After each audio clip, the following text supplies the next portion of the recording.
kita hanya kepada Allah Tritunggal. Kita bersaat teduh sejenak di hadapan Tuhan.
Pertolongan kita datangnya dari Allah yang menciptakan langit dan bumi beserta segala isinya, dan yang tidak pernah meninggalkan hasil perbuatan tangannya. Turunlah kiranya atas kita kasih karunia dari Allah Bapa, Putra, dan Roh Kudus. Amin. Mari kita menaikkan pujian penghormatan bagi Allah Bapa.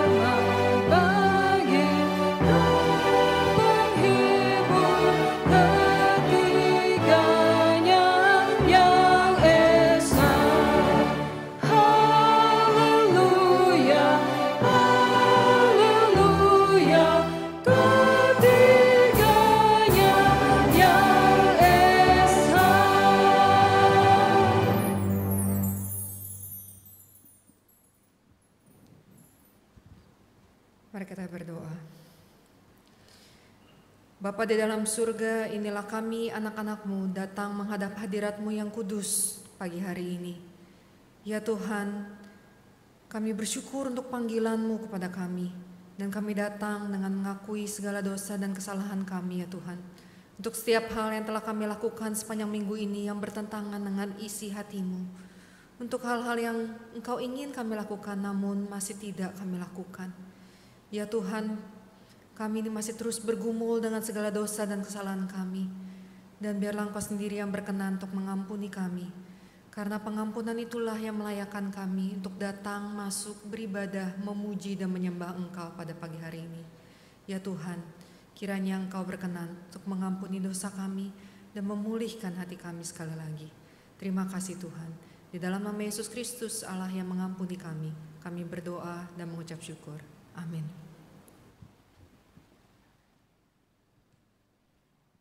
Jemaat dipersilakan untuk duduk.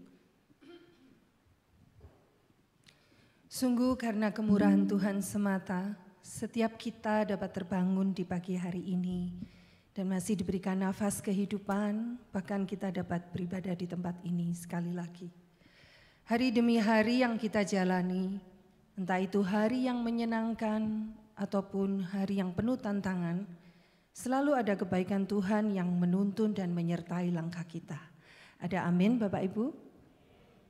Mari bersama kita mengucap syukur dan menyanyikan kebaikan Tuhan yang senantiasa memberkati hidup setiap kita. Kebaikan-Mu Tuhan.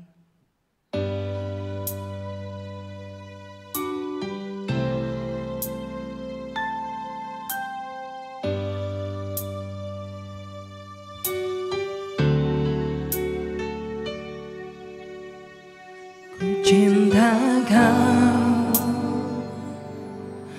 rahmat-Mu nyata bagiku, hidupku di dalam tangan-Mu. Sejak pagi ku terbangun sampai ku terbaring, ku nyanyi kebaikan-Mu Tuhan.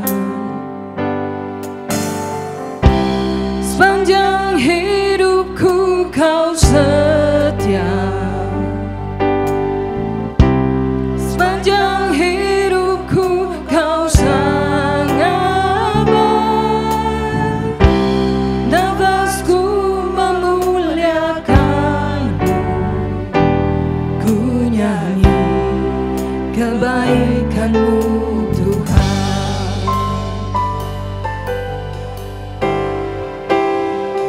Suara-Mu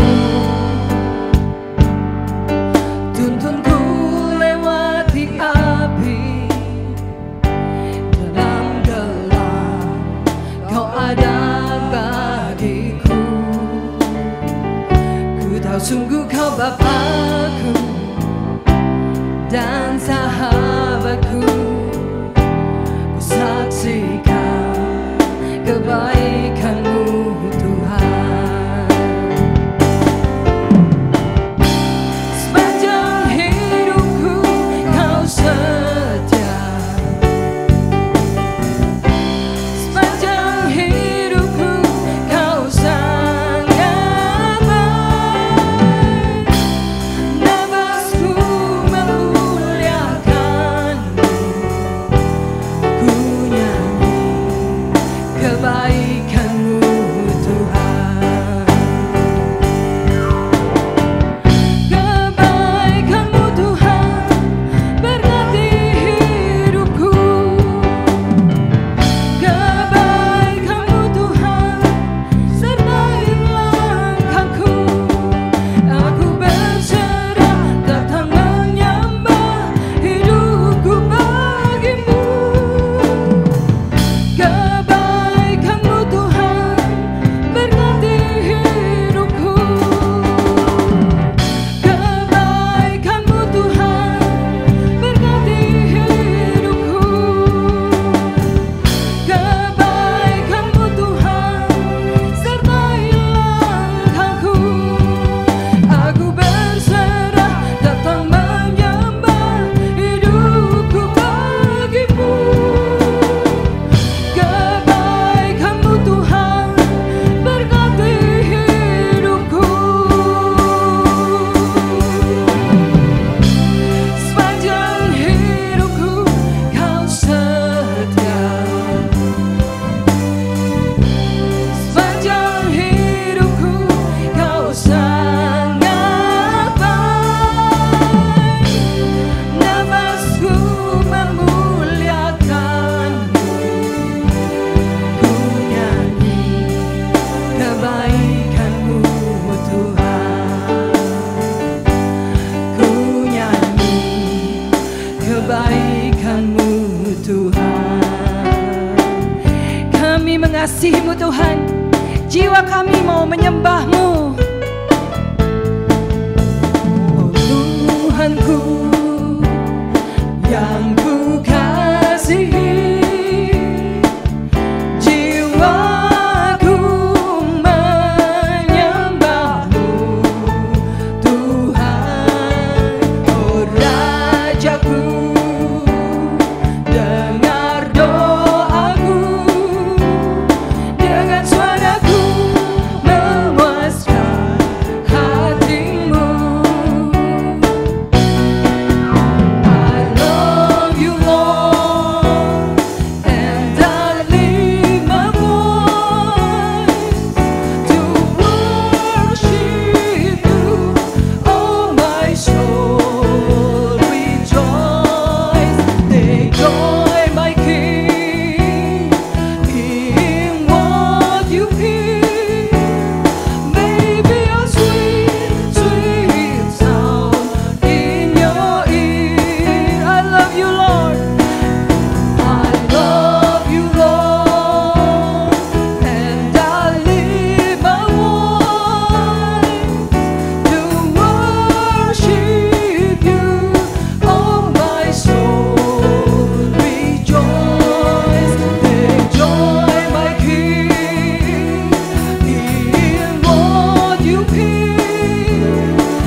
Sungguh pujian yang indah persembahan dari paduan suara Jinsin.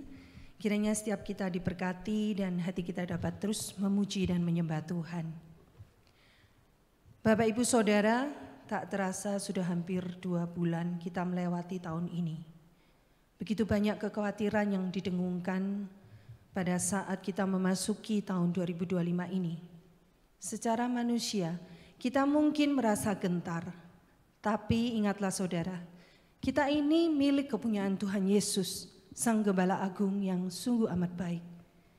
Dia telah memberikan nyawanya sendiri untuk menyelamatkan hidup kita. Dialah jaminan hidup kita. Mari saya ajak saudara sekalian untuk bangkit berdiri. Kita akan bersorak memujikan Tuhan Kau Gembalaku.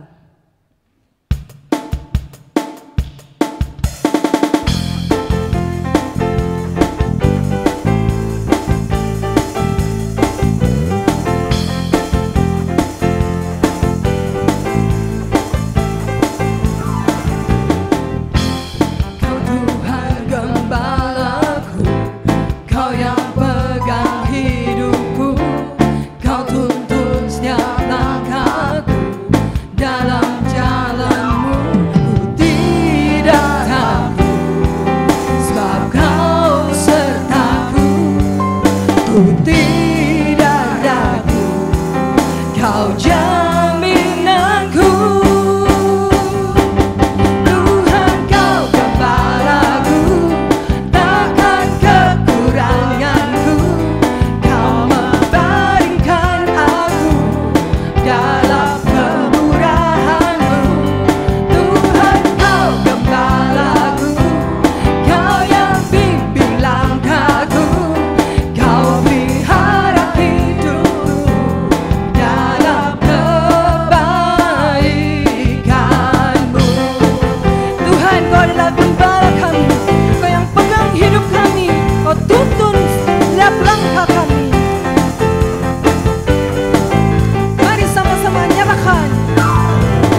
kemuliaan hanya bagi Tuhan kita.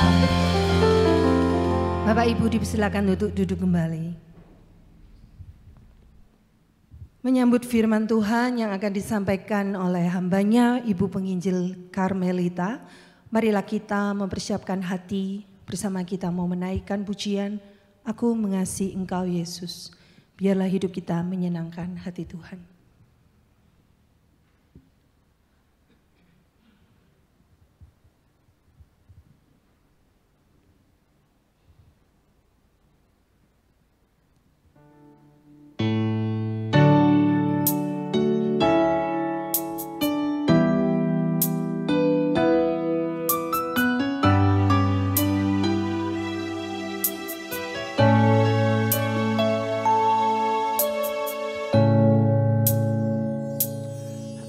Ku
Bapa di dalam surga, inilah kami anak-anak-Mu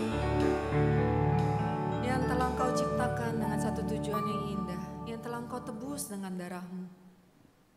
Ya Tuhan, betapa kami rindu untuk terus menyenangkan hati-Mu. Oleh karena itu ya Tuhan, kami datang dengan kerinduan, dengan hati yang terbuka pada pagi hari ini. Biarlah kebenaran-Mu yang sekali lagi mengarahkan hati kami. Biarlah kebenaran-Mu yang sekali lagi memimpin kehidupan kami. Sehingga kehidupan ini yang kami jalani boleh sungguh-sungguh menyenangkan hati-Mu. Berbicaralah Tuhan, karena kami telah siap untuk mendengar. Di dalam nama Yesus Kristus Allah kami hidup, kami berdoa dan mengucap syukur. Amin. Silakan duduk Bapak Ibu Saudara dikasih Tuhan. Shalom. Sungguh suatu sukacita bisa berjumpa dengan Bapak Ibu di tempat ini pada pagi hari ini. Ini pertama kalinya saya ada beribadah bersama-sama di GKA Elion Rungkut. Oleh karena itu izinkan saya memperkenalkan diri sedikit. Saya Carmelita, saya asli Jakarta, tapi sudah 5 tahun terakhir ini saya melayani di STT Saat Malang secara khusus sebagai pembina mahasiswa unit pelayanan anak. Saya dan suami saya dikaruniai oleh 2 orang anak, yang besar perempuan dan yang kecil laki-laki. Ya mungkin setelah ibadah kita bisa ngobrol-ngobrol lebih lanjut ya Bapak Ibu ya, supaya bisa kenalan lebih lanjut juga. Bapak Ibu Saudara yang kasih Tuhan, mari kita sama-sama membuka firman Tuhan dari Ulangan pasal yang ke-6. Ulangan pasal yang ke-6 ayat yang pertama hingga ayat yang ke-9, saya akan membacakannya bagi kita sekalian.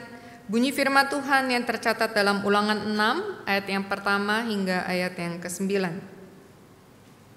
Demikian bunyi firman Tuhan. Inilah perintah, yakni ketetapan dan peraturan yang aku ajarkan kepadamu atas perintah Tuhan Allahmu untuk dilakukan di negeri kemana kamu pergi untuk mendudukinya. Supaya seumur hidupmu engkau dan anak cucumu takut akan Tuhan Allahmu dan berpegang pada segala ketetapan dan perintahnya yang kusampaikan kepadamu dan supaya lanjut umurmu. Maka dengarlah hai orang Israel, lakukanlah itu dengan setia, supaya baik keadaanmu dan supaya kamu menjadi sangat banyak seperti yang dijanjikan Tuhan Allah nenek moyangmu kepadamu di suatu negeri yang berlimpah-limpah susu dan madunya. Dengarlah hai orang Israel, Tuhan itu Allah kita, Tuhan itu Esa. Kasihilah Tuhan Allahmu dengan segenap hatimu dan dengan segenap jiwamu dan dengan segenap kekuatanmu. Apa yang kuperintahkan kepadamu pada hari ini haruslah engkau perhatikan, haruslah engkau mengajarkannya berulang-ulang kepada anak-anakmu dan membicarakannya apabila engkau duduk di rumahmu, apabila engkau sedang dalam perjalanan, apabila engkau berbaring, apabila engkau bangun. Haruslah juga engkau mengikatkannya sebagai tanda pada tanganmu dan haruslah itu menjadi lambang di dahimu dan haruslah engkau menuliskannya pada tiang pintu rumahmu dan pada pintu gerbangmu. Bapak Ibu Saudara yang dikasih Tuhan, bagaimana cara Bapak Ibu menjelaskan apa itu gajah? Atau seperti apa gajah itu? Kepada orang yang belum pernah melihat gajah sama sekali. Saudara-saudara, suatu ketika ada kisah diceritakan bahwa ada 7 orang yang tidak bisa melihat, jadi belum pernah bisa melihat juga, dan belum pernah melihat gajah. Jadi mereka pengen tahu seperti apa gajah itu. Dan yang ditanya ini berpikir, ya udah mungkin supaya gampangnya, mari bawa seekor gajah dan mari biar 7 orang ini yang kemudian memegang secara langsung gajahnya supaya mereka tahu apa itu gajah. Karena memang kalau dipikir-pikir agak susah ya, jelasin gimana gajah. Kulitnya kasar segini gini segini. Jadi 7 orang itu disebar di sekeliling gajah. Saudara-saudara, menariknya adalah bahwa kemudian jawabannya berbeda-beda kan? Bahwa setelah mereka bisa merasakannya secara langsung, ada yang bagiannya kedapatan cuman ekornya aja. Sehingga dia bilang apa? Oh, gajah itu kecil, bisa dipegang pakai tangan, itu kecil. Yang kena bagian telinganya pegang, oh enggak kecil, apanya yang kecil, gajah itu besar dan lebar. Mungkin bisa terbang kali ya, ini bisa digerak-gerakin begini kok gitu. Kemudian yang dapat bagian perut dia bilang, aduh ini bulat sekali dan kasar. Saudara-saudara, karena mereka tidak bisa melihat, mereka tidak bisa melihat keseluruhan bentuk gajahnya, mereka hanya bisa meraba dan menyimpulkan dari apa yang mereka lihat. Nah, tentu saja buat kita yang pernah melihat gajah, ini kedengarannya lucu sekali bukan? Tapi saudara-saudara, cerita ini menggambarkan bagaimana 7 orang itu, mereka pengen tahu sesuatu, mereka tidak bisa melihatnya dan mereka hanya meraba-raba dan menyimpulkan. Dan kita tahu kesimpulannya tidak sepenuhnya tepat, kalau tidak mau dibilang salah. Nah, saudara-saudara, cerita ini juga mengingatkan saya bahwa ketika kita pengen melakukan sesuatu, kalau kita pengen berpikir bahwa mungkin gajah itu binatang piaraan yang baik atau apa, atau kita pengen melakukan sesuatu, kita perlu tahu dengan pasti sebenarnya apa yang sedang kita lakukan. Kita perlu tahu dengan pasti sebenarnya apa ini gajahnya seperti apa. Sebenarnya apa ini yang dimaksud dengan gajah. Jangan sampai kita salah kaprah, bukan? Nah, saudara-saudara, tema hari ini berbicara tentang building Christian family, membangun sebuah keluarga Kristen. Nah, pertanyaannya harus dimulai bukan dengan jadi bagaimana kita membangunnya atau kenapa kita harus membangunnya.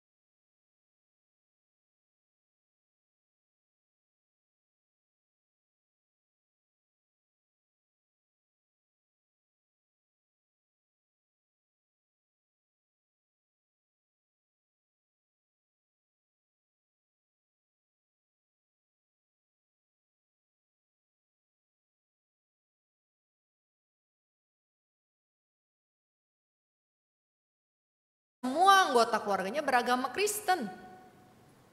Satu sisi betul juga kan, kalau kita bilang keluarga Kristen ya mungkin ini yang secara langsung terpikir.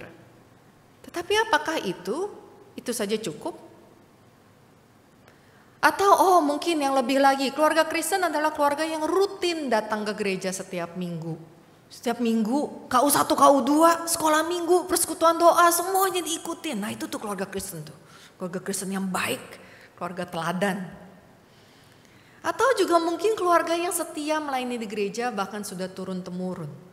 Udah di generasi kakeknya udah jadi hamba Tuhan.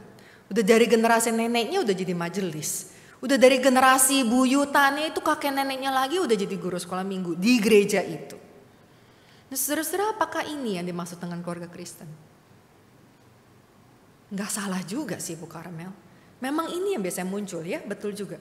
Tetapi yang saya pengen ajak kita pikirkan adalah jika ini definisi keluarga Kristen, maka seringkali kalau kita pikir-pikir seringkali ada lanjutan ini. Kelihatannya sih keluarga Kristen. Semuanya sih orang Kristen, tapi gitu kan. Judulnya doang tuh orang Kristen. Judulnya doang rame-rame ke gereja, tapi anaknya dipukulin. Nah saudara-saudara, ini menunjukkan bahwa kelihatannya ini bukan definisi yang tepat akan apa itu keluarga Kristen. Atau mungkin ini adalah satu labeling yang kelihatan dari luar. Bahwa itu tuh yang kelihatannya keluarga Kristen. Kalau cuman ini definisi keluarga Kristen, maka membangun keluarga Kristen itu sangat mudah sekali. Bahkan mungkin kita semua sudah membangun keluarga Kristen.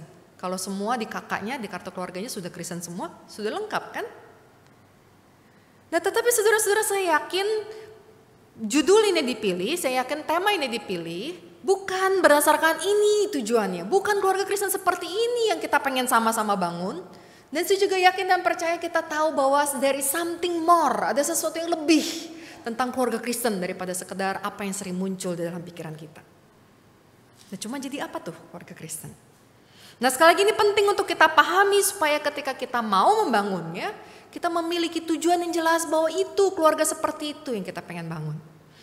Nah, jadi saudara-saudara, untuk menjawab pertanyaan jadi apa sebenarnya keluarga Kristen, maka kita harus kembali kepada dasar hidup orang Kristen, yaitu Alkitab. Saudara-saudara, Alkitab kita percaya ini adalah firman Allah yang diberikan untuk mengarahkan kehidupan kita hidup selaras dengan kehendak Allah. Nah, menariknya di dalam firman Tuhan ini kata keluarga itu mungkin tidak banyak muncul, tetapi konsep keluarga itu jelas ada di dalamnya dan begitu sering. Misalnya, mari kita coba lihat sebenarnya apa yang dikatakan Alkitab tentang keluarga. Yang pertama, kita perlu mengingat bahwa keluarga adalah desain original Allah. Maksudnya adalah bahwa keluarga ini didesain, diciptakan oleh Allah. Siapa yang menikahkan, siapa yang memberikan pasangan kepada Adam? Allah. Itu keluarga pertama, diciptakan oleh Allah. Dan ini juga artinya adalah bahwa keluarga itu bukan akibat dosa, Bapak Ibu. Kalau itu akibat dosa, maka memang keluarga itu kemudian bukan keinginan Allah. Atau keinginan Allah yang kemudian sudah hasil dari dosa, efek samping. Tetapi keluarga ini jelas ada sebelum keluar Kejadian 3, sebelum manusia jatuh dalam dosa, dan bahkan diinisiasi oleh Allah sekaligus. Nah saudara-saudara, kita percaya bahwa Allah yang sudah menciptakan dunia ini dengan baik, dan dia melihat Adam tidak baik, manusia itu seorang diri saja, dan diberikan pasangan. Diciptakanlah satu keluarga baru, satu keluarga pertama. Keluarga ini pun diciptakan dengan baik, dengan tujuan yang baik oleh Allah. Nah ini yang perlu kita pahami, bahwa keluarga ini memang maksud isi hati Tuhan. Tujuan Tuhan untuk kita anak-anaknya. Sehingga tujuannya jelas di dalam Kejadian 1 kan, bahwa kita setelah kita berkeluarga, kita harus memenuhi bumi, beranak cucu, berkembang biak. Ini desain Allah. Nah saudara-saudara, bahkan Tuhan bukan hanya mendesain ini, tetapi Tuhan juga memunculkan dirinya, memperkenalkan dirinya kepada kita anak-anaknya di dalam metafora keluarga. Coba kalau kita ingat-ingat, Allah Tritunggal diperkenalkan dengan menggunakan terminologi keluarga, bukan? Ada 3 pribadi di dalam Allah Tritunggal. Ada Allah Bapa, Allah Anak, dan Allah Roh Kudus. Bapa dan anak ini adalah terms yang digunakan di dalam keluarga. Ada ayah, ada anak, ada ibu, ada anak. Nah ada terminologi keluarga. Allah memperkenalkan dirinya di dalam konteks keluarga, di dalam terms keluarga, bahwa ada Allah Bapa dan ada Allah Anak. Dan bahkan lebih daripada itu, Allah juga menggunakan jelas memperlihatkan dirinya bagaikan ayah atau bagaikan ibu ketika dia menyatakan siapa dirinya. Mari coba kita lihat 3 contohnya. Misalkan Ulangan yang pertama ayat yang 31. Ini ayat lanjutan setelah bagaimana di dalam ayat 30 Tuhan menyatakan bagaimana dia berjalan di depan bangsa Israel, memimpin bangsa Israel keluar dari Mesir sampai di padang gurun. Di mana engkau melihat bahwa Tuhan Allahmu mendukung engkau seperti seseorang mendukung anaknya. Sepanjang jalan yang kau tempuh sampai kamu tiba di tempat ini. Tuhan menggambarkan dirinya sebagai orang tua yang mendukung anaknya. Nah, tidak hanya itu, di dalam Mazmur 103 yang mungkin familiar untuk kita karena ada lagunya. Seperti Bapa sayang anak-anaknya, demikianlah Tuhan sayang kepada orang-orang yang takut akan Dia. Saudara-saudara, ini menarik karena kasih adalah karakter utama Allah. Tetapi kita tidak bisa melihat Allah dan kita tidak bisa melihat kasih-Nya, sehingga Tuhan seolah-olah berusaha memberikan penggambaran seperti apa kasih seorang Allah kepada kita. Itu kasih seperti Bapa sayang anak-anaknya. Saudara-saudara, kemudian di dalam Maleakhi 3 ayat 17b kemudian juga berkata, Aku Tuhan akan mengasihani mereka sama seperti seseorang menyayangi anaknya. Saudara-saudara, ini adalah 3 dari sedemikian banyak contoh bagaimana Tuhan menggambarkan dirinya. Di dalam Hosea bagaikan wanita yang melahirkan. Dia menggambarkan dirinya sebagai seorang wanita. Bagaimana bagaikan seorang ibu yang mengumpulkan anak-anaknya di balik sayapnya. Dia menggambarkan dirinya juga sebagai seorang ibu. Saudara-saudara, ini memperlihatkan bahwa Tuhan yang menunjukkan dirinya di dalam keluarga itu menggunakan metafora keluarga. Nah, itu tujuan Tuhan menyatakan dirinya lewat metafora keluarga. Namun bagi kita artinya kita sebagai orang tua haruslah menjadi pelakunya, perwakilan Allah itu. Misalnya seperti tadi, seperti Bapa sayang anak-anaknya. Berarti yang harus di dalam keluarga menyayangi secara langsung siapa? Sang orang tuanya kan? Bapak dan ibunya, betul? Tujuan Tuhan berbicara seperti Bapa sayang anaknya adalah ketika anaknya berpikir, Tuhan, kasih Tuhan itu seperti apa sih? Seperti papamu loh. Dia lihat papanya, oh iya betul juga ya. Papa yang hujan-hujan jemput aku naik motor. Papa yang pontang-panting kerja siang malam 2 kerjaan buat ini. Oh seperti itu ya. Pantesan Tuhan kok sayang banget sama saya. Itu tujuannya. Itu tujuan Tuhan menggunakan metafora keluarga. Sehingga ketika anak-anak ini tidak bisa melihat Tuhan, aku gak bisa lihat Tuhan, aku gak bisa merasakan Tuhan. Dan kemudian mereka baca Alkitab dan Tuhan memberikan penggambaran lewat keluarga. Artinya sebagai orang tua bukan cuma soal aku pengen punya anak segini banyak, aku pengen punya anak laki-laki perempuan. Aku pengen punya anak yang bisa membanggakan aku, bisa menjaga masa tua, bisa menjadi trofi kesuksesan. Bukan. Tugas utama orang tua pertama-tama adalah mewakili arah Allah, menyatakan karakter Allah, menyatakan siapa Allah kepada anak-anak. Jika Allah adalah kasih, maka tugas orang tua adalah menyatakan kasih Allah lewat dirinya mengasihi kepada anak-anak. Bahkan jika kalau Allah sampai menggambarkan kasihnya, pengorbanannya seperti wanita yang melahirkan, dan kita itu juga yang menceritakan kepada anak-anak lebih besar daripada pengorbanan mama yang hampir mati melahirkan kamu. Saudara-saudara, Tuhan menciptakan keluarga, memperkenalkan dirinya lewat terminologi keluarga, yang artinya itu ada di pundak orang tua untuk menjadi wakil Allah, duta besar Allah, menyatakan Allah kepada anak-anak.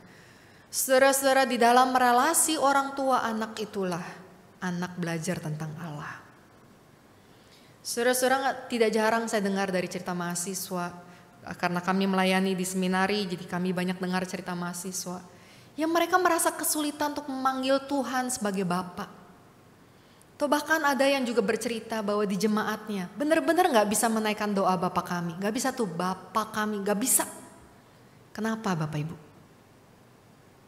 Mungkin Bapak Ibu bisa menduga. Dia bilang, bagaimana bisa? Saya dari kecil dipukulinnya sama Bapak kok. Dipukulinnya sama Papa saya. Sehingga ketika memanggil Bapak kami di surga, yang muncul image-nya adalah Bapak yang memukuli. Jadi kalau di dunia jadi pukuli, gimana Bapak yang di surga memukuli dia? Saudara-saudara, inilah yang dimaksudkan tentang bagaimana dalam relasi orang tua anak itulah anak belajar pertama kali tentang Allah. Bahwa ketika bapaknya mengasihi, mamanya mencintai dengan tulus, memberi disiplin yang tepat. Bukannya memaki-maki tetapi mengarahkan dan mendisiplin. Tetap mengarahkan, tetap menegur. Sehingga mereka juga bisa melihat Allah dengan konteks yang tepat. Karena dalam relasi itulah mereka belajar tentang Allah. Nah saudara-saudara, ini yang kemudian membawa kita kepada satu hal yang terkait bahwa keluarga inilah wadah utama bagaimana anak belajar apa itu Allah, dan bagaimana hidup sebagai anak-anak Allah. Saudara-saudara, perhatikan bahwa ini ada dua hal, anak belajar apa atau siapa Allah, dan bagaimana hidup sebagai anak Allah. Saudara-saudara, kita tahu bahwa yang Allah inginkan, yang Tuhan inginkan dari kita adalah kita berakar, bertumbuh dan berbuah.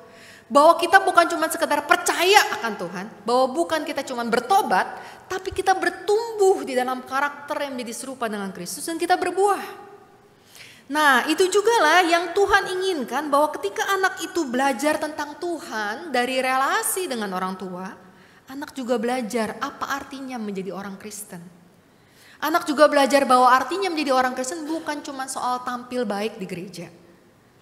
Nah, oleh karena itu jika kita kembali kepada Ulangan 6 tadi, suruh-suruh perhatikan kata yang diulang-ulang adalah takut akan Tuhan dan berpegang pada perintahnya. Itu diulangi sedikitnya 2-3 kali, bahwa anak cucumu itu takut akan Tuhan dan berpegang pada perintahnya. Nah, sampai di sini Bapak Ibu. Takut akan Tuhan di sini bukan seperti kita takut sama hantu.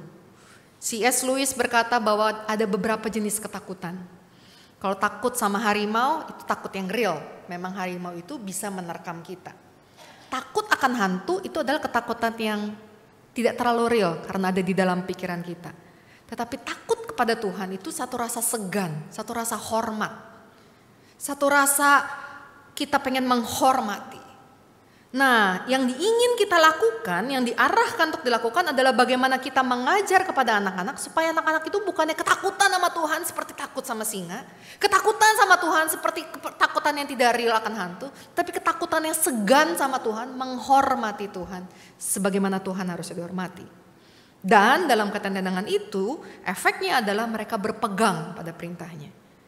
Nah, saudara-saudara, perhatikan adalah bahwa kemudian perintah itu diberikan, itu tujuannya supaya anak-anak itu segan menghormati Tuhan dan berpegang pada perintah Tuhan. Tetapi kemudian perintahnya bukan cuma kasih tahu anak-anak ya, harus, enggak. Tapi yang diadakan adalah haruslah engkau mengajarkannya membicarakannya, dan menuliskannya. Saudara-saudara mengajarkannya, bilang ya kenapa kita berdoa Mami? Karena kita anak Tuhan, itu mengajarkan. Kenapa kita harus ke gereja Mami, bangun pagi ngantuk? Karena kita anak Tuhan, kita mau beribadah kepada Tuhan. Itu mengajarkan. Tapi kalau membicarakan, nah itu yang dicontohkan di dalam ayat yang ke-20 sampai 25. Bagaimana kita memberi kesaksian. Ayat 20 dalam pasal Ulangan 6 tadi berkata, apabila di kemudian hari anakmu bertanya kepadamu, apa peringatan-peringatan itu? Atau bahkan di dalam Yosua ketika ada 12 batu tersusun. Tujuan Tuhan jelas, kalau nanti anakmu tanya. Saudara-saudara, itu dimaksud dengan membicarakan bagaimana kita memberi kesaksian kepada anak-anak. Seperti misalnya, setiap kali anak saya ulang tahun, mereka selalu pengen diceritain apa yang terjadi waktu dia lahir. Jadi saya mulai cerita tuh, kamu lahir tanggal 21 Mei, Mami sakit perut tanggal 21 jam segini, terus Dedi lagi ngapain, dia tahu. Menceritakan itu dan selalu saya biasa bisa tutup dengan, selalu saya tutup begini. Kalau kamu bisa sehat sampai sekarang itu tuh mujizat. Apalagi anak saya yang kecil, saya bilang kamu tuh gede banget. Padahal cuma 3,3 sih ibu-ibu. Kamu gede banget Mami, itu berdarah-darah. Dedi bilang di bawah itu udah darah semua. Mami udah hampir, udah gak kuat lah. Tapi Tuhan punya tujuan. Nah saudara-saudara, itu membicarakan. Mengajarkan secara sengaja, intensional bahwa ya kita orang Kristen, ini yang kita lakukan. Tapi membicarakan, memberi kesaksian. Itu yang mereka bisa lihat, oh ternyata papi mami juga bergumul. Oh ternyata mereka memang itu ya caranya jadi orang Kristen, gak gampang. Dan kemudian menuliskannya, itu menjadi identitas keluarga. Kita keluarga Kristen, kita percaya kepada Kristus. Kita keluarga Kristen, kita tidak melakukannya. Saudara-saudara, waktu anak saya yang besar kuliah sekolah kelas 1, kelas 3 SD, kelas 1 kelas TK, itu kami masih studi lanjut di Kanada. Jadi memang karena studi lanjutnya di public school, anak-anak saya ini masuk public school, dan di sana tuh public schoolnya nggak boleh ngomongin tentang Tuhan. Jadi kan nggak ada agama dan nggak ada sesuatunya. Dan mereka tuh sangat bebas sekali. Jadi anak saya tuh kesian kalau pulang suka banyak nanya. Kok dia begini, kok mamanya satu doang, kok ini gitu. Nah selalu setiap kali pertanyaan itu saya bilang, but we don't do that. Kita nggak begitu ya, karena kita orang Kristen. Karena kita anak Tuhan. Jadi kalau ditanya lagi, kok mamanya gini-gini? Iya, tapi mama enggak. Mami, karena kita orang Kristen. Karena kita anak Tuhan. Kita hidup seperti maunya Tuhan. Itu membicarakannya. Sehingga suatu kali ketika dia pulang, dia cerita, terus saya bilang, oh gitu ya. Terus menurut kamu bagaimana? Kita enggak gitu Mami. Oke, kenapa? Kenapanya kan penting ya. Kenapa? Karena kita anak Tuhan Mami. Iya, susah tapi enggak apa-apa. Karena kita anak Tuhan. Nah itu membicarakannya Bapak Ibu. Sehingga mereka belajar bukan cuma oh Tuhan itu kayak gitu. Tapi kemudian kita mendengar, anak-anak mendengar dari ajaran orang tua. Anak-anak mendengar dari kesaksian orang tua. Dan anak-anak itu bisa melihat bahwa Tuhan yang itu tuh yang layak dihormati. Dan saya sebagai anaknya, ini gaya hidup saya. Saya tidak ikut-ikutan karena saya ikut yang itu. Nah saudara-saudara, semua itu dipelajari dalam konteks keluarga. Sehingga dapat dikatakan bahwa memang ketika anak lahir, mereka masih polos dan apa yang mereka lihat, apa yang mereka rasakan, apa yang mereka dengar dari kita, itulah yang menolong mereka untuk mengenal Tuhan, melihat Tuhan, sehingga akhirnya mereka menemukan identitasnya sebagai anak Tuhan. Saudara-saudara, sampai di sini kita bisa melihat betapa pentingnya keluarga, bukan? Bagaimana pentingnya keluarga dan peran orang tua dalam memperkenalkan Allah, dalam memperkenalkan apa artinya jadi anak Tuhan, memperkenalkan jadi orang Kristen. Nah, yang sadar akan pentingnya bukan cuma kita, bukan cuma Alkitab, tetapi juga musuh kita, sang iblis. Itulah sebabnya dari awal iblis merusak keluarga. Ketika iblis menggoda Hawa untuk jatuh dalam dosa, relasi Adam dan Hawa itu langsung rusak. Keluarga pertama yang diinisiasi oleh Allah itu langsung rusak. Mereka saling nyala-nyalain. Tuh gara-gara istri tuh gara-gara Adam. Maka sampai sekarang suami istri suka nyala-nyalahin ya. Mungkin karena memang turun-temurun begitu, akibat dosa. Nah saudara-saudara, iblis ini terus menyerang keluarga karena iblis sadar bagaimana Tuhan bekerja lewat keluarga. Sehingga iblis yang pertama kali dia rubah adalah dia berusaha pengaruhi adalah konteks keluarga, konsep keluarga. Saudara-saudara, definisi keluarga yang mungkin anak-anak kita dengar, cucu kita dengar, saudara sepupu kita dengar, bukanlah soal papa dan mama saling mencintai dan ada anak. Tapi konsep keluarga adalah siapapun yang berkumpul bersama saling mencintai, itu adalah keluarga. Jadi gak menikah gak apa-apa, pokoknya saling mencintai. Kalau cuma nenek sama aku gak apa-apa, itu keluarga juga, yang penting saling mencintai. Kalau cuma papa satu doang, kalau cuma papanya dua juga gak apa-apa. Nah saudara-saudara, ini yang banyak didengungkan, implisit ataupun eksplisit. Bahwa yang penting love. Yang penting kasih, dan itulah keluarga. Makanya kalau udah gak sayang, kalau udah gak cinta, boleh ganti keluarga. Saudara-saudara, pergeseran konsep keluarga ini bukan sesuatu yang, ini bukan konsep keluarga yang Tuhan inginkan. Karena Tuhan jelas dari awal, satu laki-laki, satu perempuan yang sudah dipersatukan tidak boleh diceraikan. Itu konteks keluarga. Dan ketika ini digonjang-ganjing oleh iblis, lewat media, lewat lagu, lewat cerita, lewat realita. Yang dipelajari anak-anak adalah bukan lagi konteks keluarga yang Tuhan inginkan. Dan tidak berhenti sampai di sana. Bahkan ketika terhadap keluarga-keluarga yang ada, yang utuh papa mama, iblis masuk dengan cara yang lain. Saudara-saudara, keluarga-keluarga yang ada makin berantakan. Belakangan ini mungkin Bapak Ibu dengar the absent dad. Ayah yang absen. Ayah yang ada tapi tidak ada. Ada di rumah tapi gak pernah ngomong. Ada di kartu keluarga tapi gak pernah ada di rumah. Ayah yang absen. Atau ibu yang pasif. Keluar membuat semuanya ini jadi berantakan dan sekali lagi mempengaruhi anak tidak bisa mengerti sebenarnya bagaimana memahami kasih Allah. Bagaimana memahami pengampunan Allah kalau dia tidak pernah diampuni. Saudara-saudara, keluarga kita itu terus berada dalam ancaman iblis. Jika kita tidak menyadari betapa pentingnya keluarga di mata Allah, jika kita tidak menyadari betapa pentingnya ini iblis mempertahankan keluarga dari serangan iblis, maka kita akan kehilangan satu wadah di mana kita bisa memperkenalkan Tuhan kepada generasi berikutnya. Saudara-saudara, Tuhan Allah kita bukannya tidak tahu bahwa keluarga ini sudah banyak dirusak oleh iblis. Tapi kabar gembiranya Tuhan tidak kemudian menghapus konsep keluarga. Tapi Tuhan justru menebusnya. Saudara-saudara, di dalam kematian Yesus Kristus di kayu salib, kita bukan sekedar ditebus dari dosa, bukan sekedar dibebaskan dari hamba dosa menjadi hamba kebenaran, tetapi kita diangkat jadi anaknya. Yohanes 1 ayat 12 dengan sangat indah berkata, semua orang yang menerima Yesus Kristus diberi kuasa supaya menjadi anak-anak Allah. Saudara-saudara, bukankah hanya dalam iman Kristen kita bisa jadi anak Tuhan? Bukankah hanya dalam iman Kristen Tuhan itu datang menebus kita, mengadopsi kita jadi anaknya? Kita orang Kristen ini bukan sekedar pengikut Yesus, bukan sekedar murid Yesus, tapi kita ini anak Allah. Dan bukankah sekali anak tidak pernah bisa menjadi mantan anak? Bukankah sekali anak maka akan selalu tetap terus menjadi anak? Oleh karena itu saudara-saudara, fakta ini mari kita resapi hari ini. Bahwa di tengah kehancuran dunia, di tengah kehancuran keluarga, Tuhan Yesus Kristus datang bukan sekadar menebus kita, membebaskan kita dari dosa, tapi mengembalikan kita ke dalam keluarga yang kekal itu. Mengembalikan kita kepada keluarga Allah. Kita menjadi anaknya.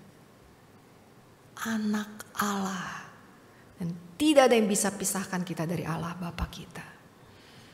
Lewat ini Allah seolah berkata, oke, gak apa-apa keluarga kamu berantakan. Gak apa-apa mungkin kamu gak punya orang tua. Gak apa-apa mungkin kamu dibuang. Gak apa-apa kamu gak tahu siapa keluargamu. Tapi ketika kamu percaya kepadaku, aku yang akan menjadi bapamu. Engkau akan menjadi anakku. Dan kita adalah satu keluarga.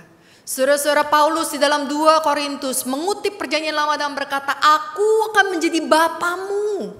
Yesus Kristus datang menebus kita, membebaskan kita dari dosa supaya kita bisa menjadi anak Allah.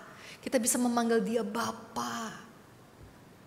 Oh saudara-saudara, ini pemulihan besar-besaran. Dan saudara-saudara, sekali lagi, kalau sampai keluarga dianggap begitu penting di hadapan Tuhan sampai Allah tetap menebusnya dan memanggil masing-masing kita anaknya yang tidak akan pernah terpisahkan lagi oleh Tuhan, maka kita pun harus melihat keluarga sebagai sesuatu yang penting, sesuatu yang patut dipertahankan, sesuatu yang patut dan harus diperjuangkan. Saudara-saudara, keluarga di dalam iman Kristen adalah tempat di mana seseorang dapat belajar tentang Allah dan bagaimana seseorang belajar hidup sebagai anak Allah, hidup sesuai dengan prinsip iman Allah.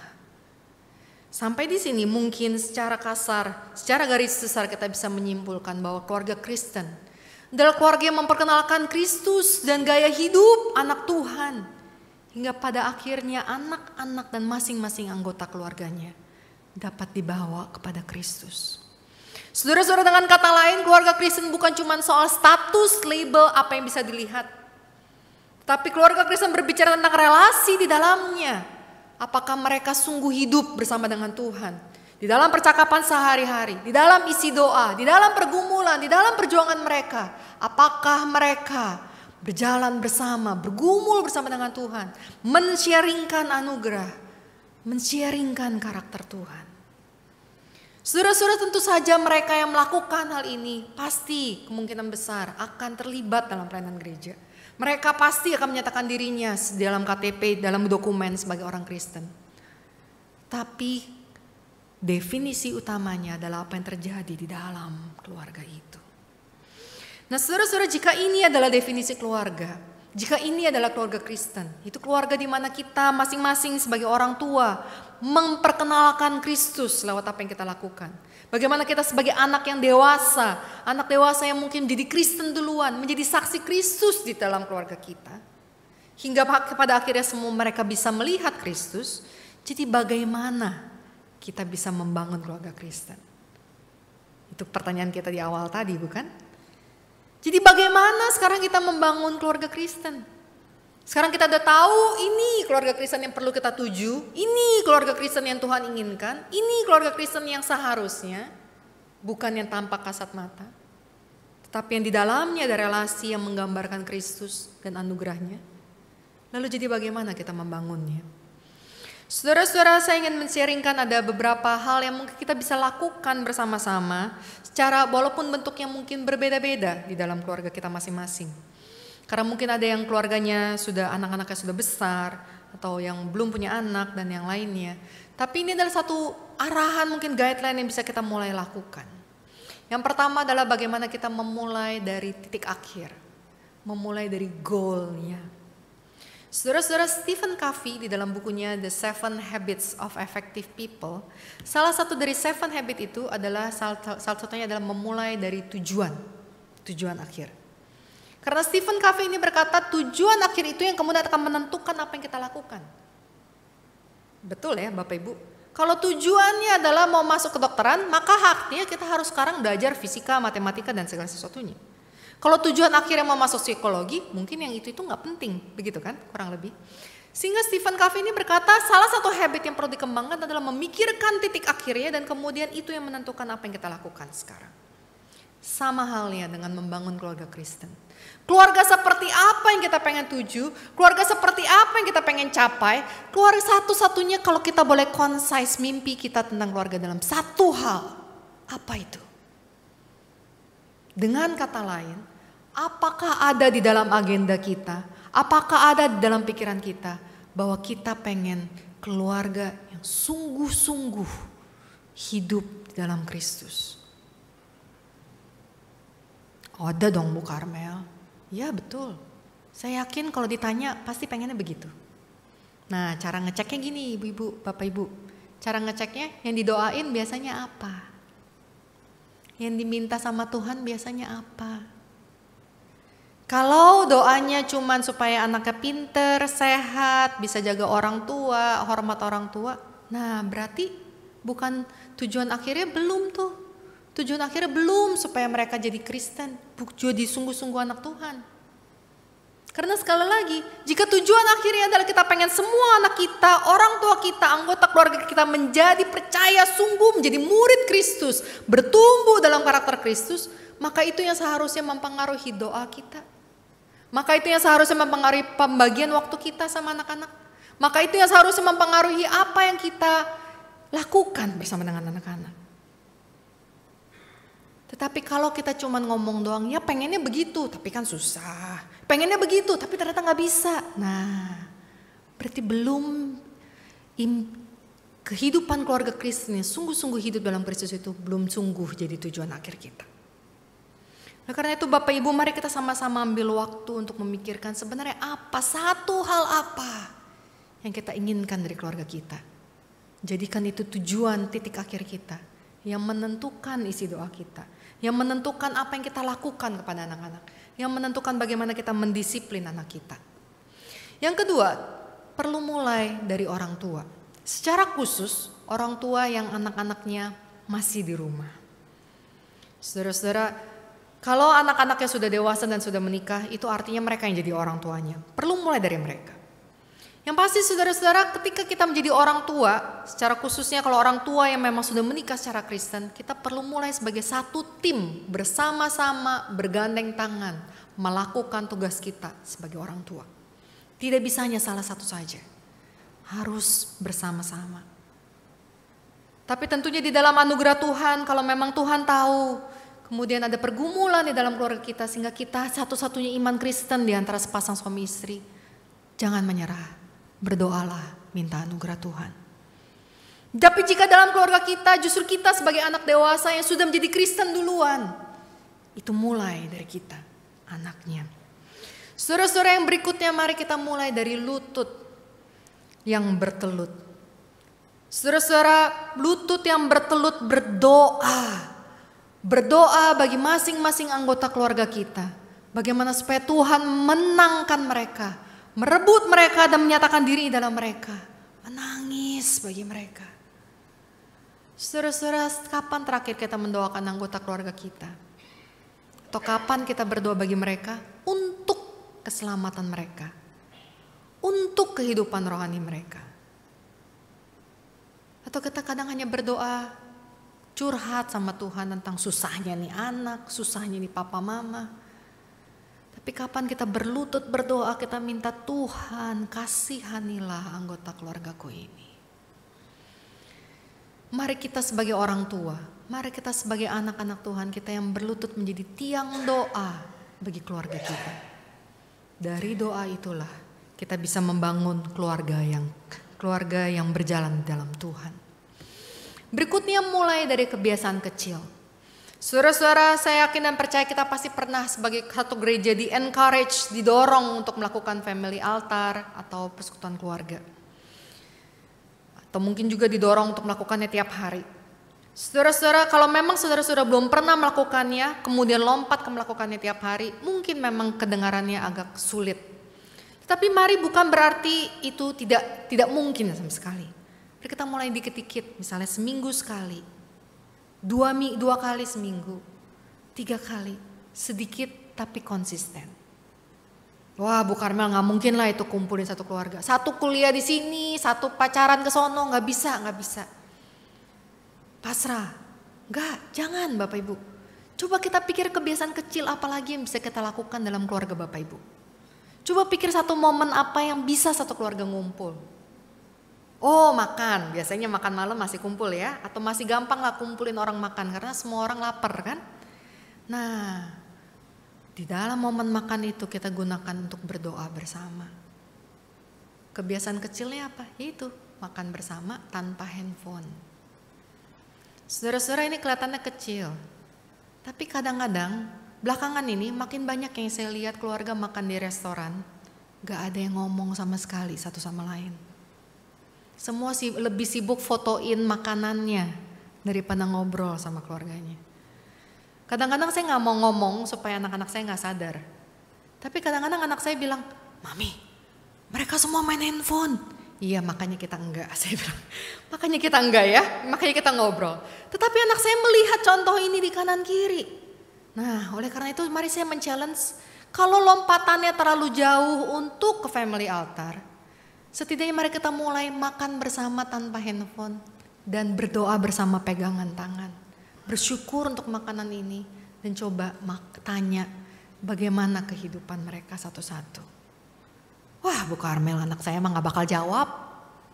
Ditanya gimana kuliahnya? Baik. Ditanya gimana tadi dosennya? Mama udah bayar kuliah belum? Anak saya tuh Bu Karmel, kurang ajar gak?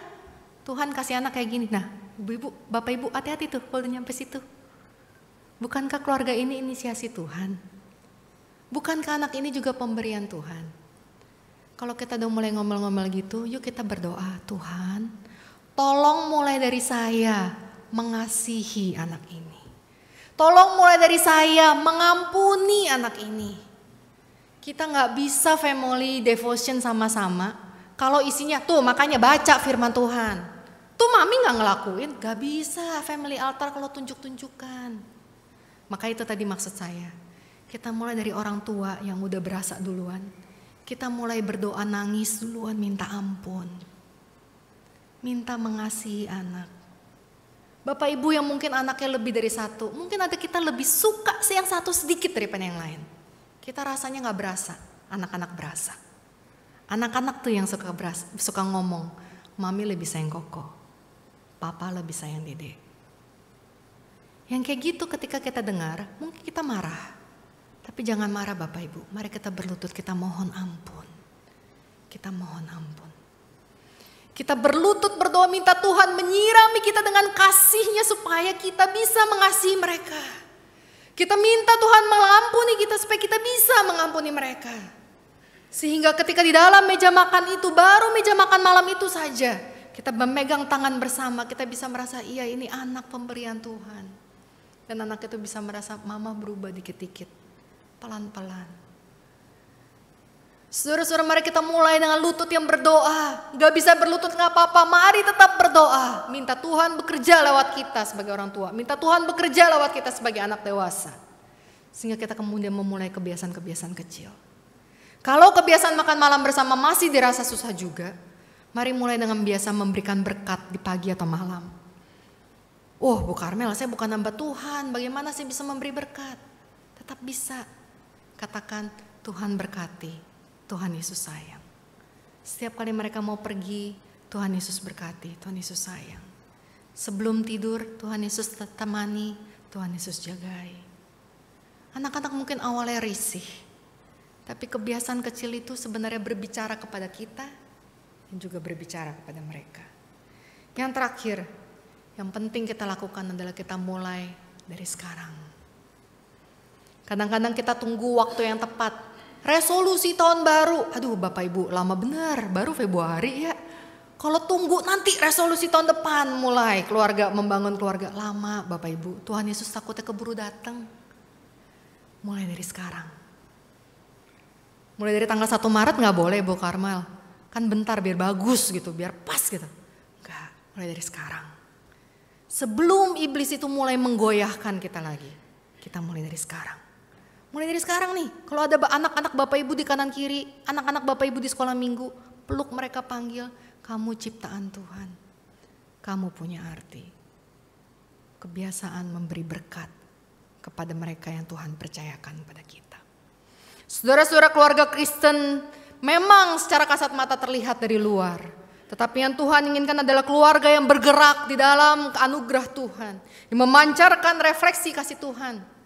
Yang dimulai dengan berdoa untuk Tuhan bekerja lewat kita, bekerja lewat anak kita, lewat hal-hal yang kecil dan konsisten. Dan yang bisa kita mulai dari sekarang. Mari kita berdoa.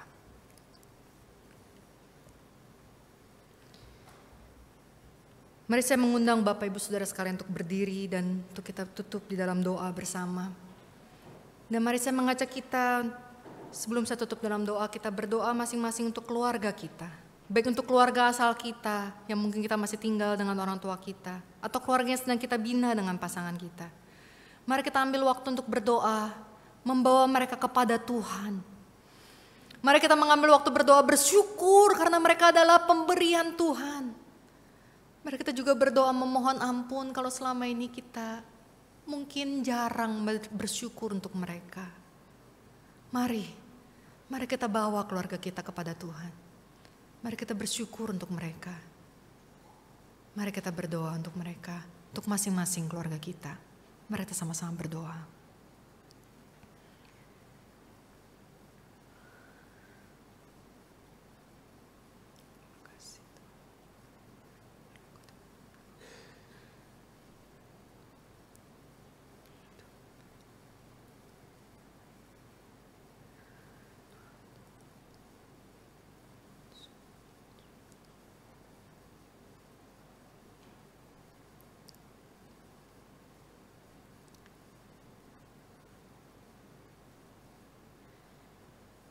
Ya Bapa di dalam surga, betapa kami bersyukur karena Engkaulah yang menciptakan keluarga.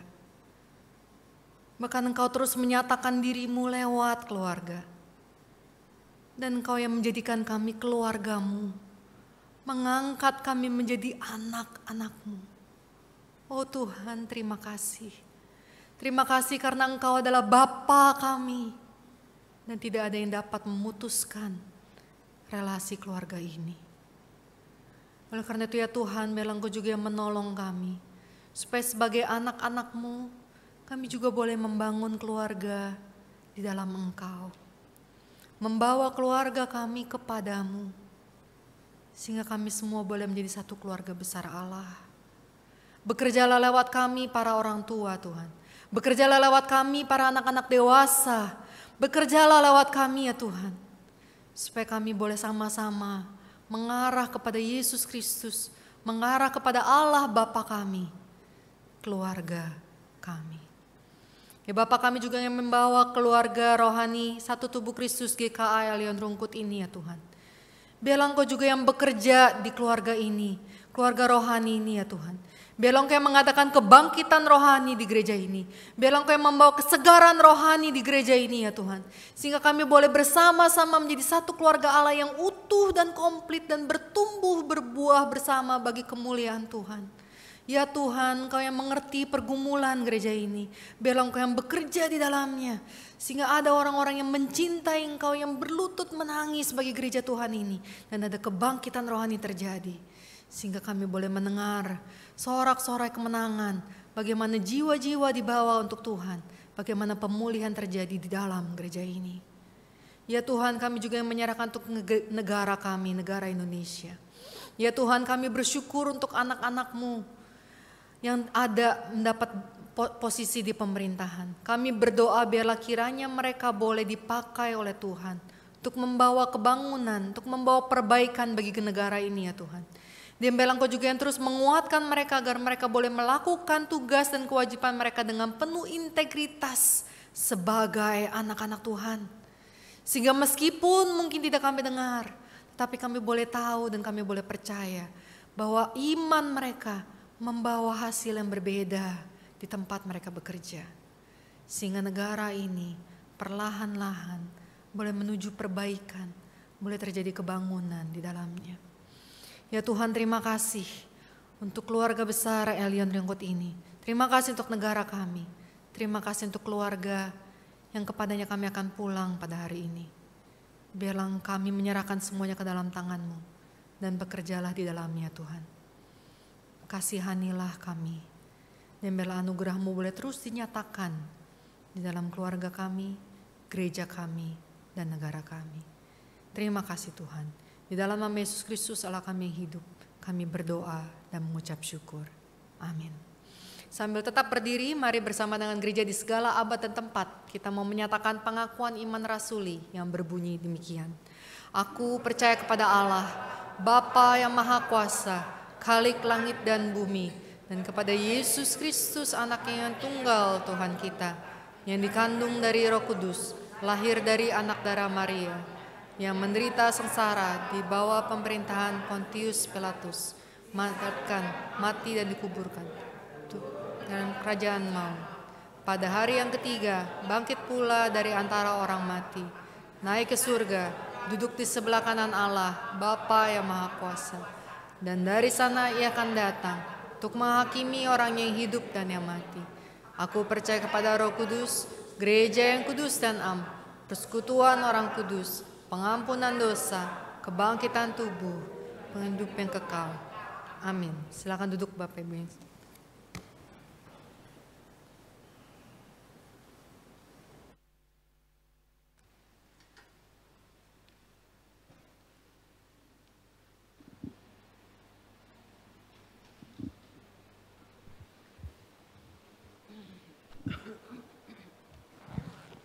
Bersyukur atas firman yang telah diberitakan, kiranya dengan pertolongan Roh Kudus kita dimampukan untuk melakukannya di dalam kehidupan kita sehari-hari.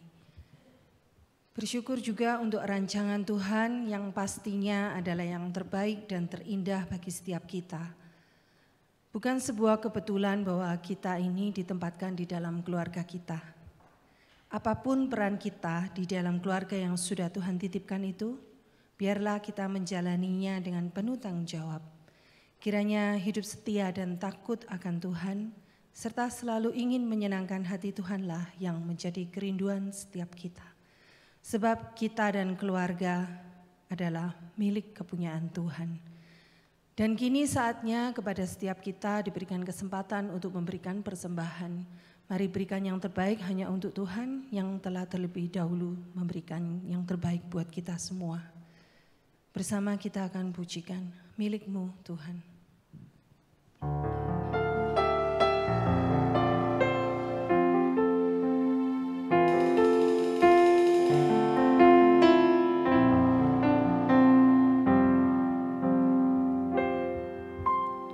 Kami bersyukur atas rancangan-Mu yang terbaik dan terindah bagi kami. Kau memberkati kehidupan kami, melimpah dengan kasih dan anugerah.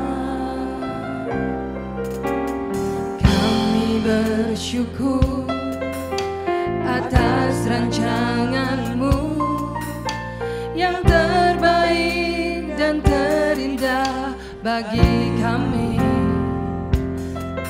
Kau memberkati kehidupan kami, melimpah dengan kasih dan anugerah.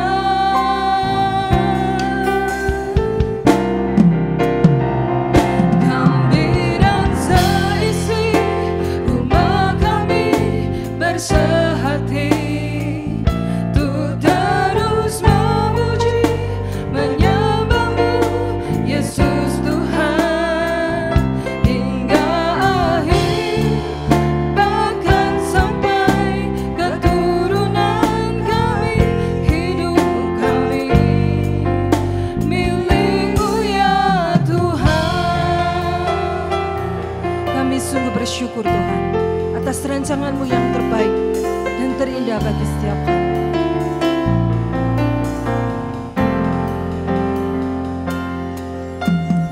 Kami bersyukur atas rancangan-Mu yang terbaik dan terindah bagi kami.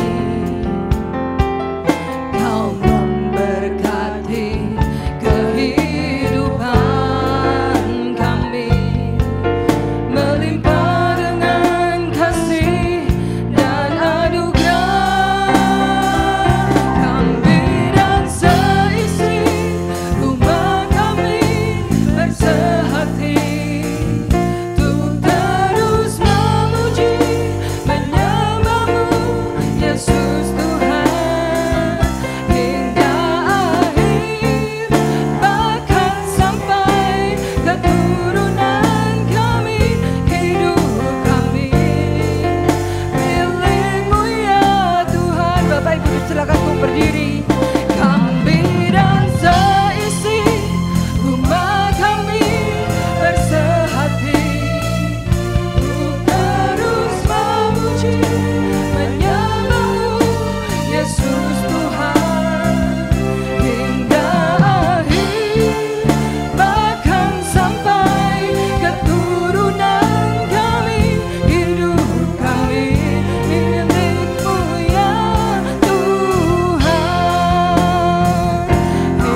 Bapa kami yang baik, Bapa kami yang bertata di dalam kerajaan surga. Kami sungguh bersyukur Tuhan atas kasih setia Tuhan yang selalu berlimpah di dalam hidup kami. Kebaikan-Mu selalu menyertai dan memberkati kami. Kaulah gembala kami yang menuntun dan membimbing setiap langkah kami. Kiranya dengan pertolongan Roh Kudus, kami boleh terus menjaga hati kami tetap setia dan takut akan Engkau. Selalu menyenangkan hati-Mu Tuhan, karena kami sungguh mengasihi Engkau. Kerinduan kami dan seluruh keluarga kami untuk boleh terus memuji dan menyembah kepada-Mu sampai seumur hidup kami. Terima kasih Tuhan atas rancangan-Mu yang terbaik dan terindah bagi setiap kami. Dan kini kami menyerahkan persembahan yang sudah terkumpul ini, kiranya Engkau berkenan untuk melayakkan, menyucikan dan menguduskan, sehingga boleh menjadi persembahan yang harum dan berkenan di hadapan-Mu. Kau berikan hikmat bijaksana kepada para pengurus, agar dapat mengelolanya dengan baik dan hati yang takut akan Tuhan, sehingga persembahan ini boleh menjadi alat untuk mendukung pekerjaan Tuhan, dan boleh menjadi berkat bagi lingkungan kami Tuhan. Terima kasih Bapa, segala doa dan syukur kami ini kami naikkan hanya di dalam nama Putra-Mu Yesus Kristus, Juru Selamat kami yang hidup. Amin. Bapak Ibu dengan tetap berdiri, mari kita kembalikan segala hormat kemuliaan hanya bagi Allah Bapa, dan kita akan pujikan doksologi.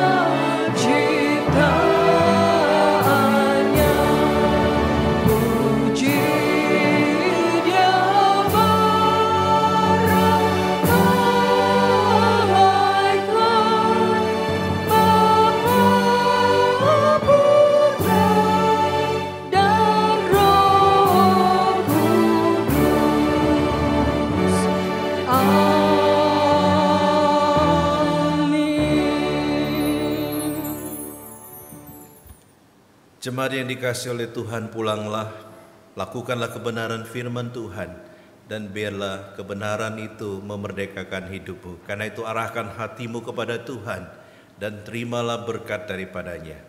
Kiranya kasih karunia daripada Allah Bapa, kekuatan dan penopangan dari Tuhan kita Yesus Kristus, penghiburan dari Allah Roh Kudus akan memampukan saudara dan saya untuk sungguh-sungguh membangun keluarga yang diberkati oleh Tuhan, mulai saat ini sampai selama-lamanya. Amin.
Tuhan memberkati saudara.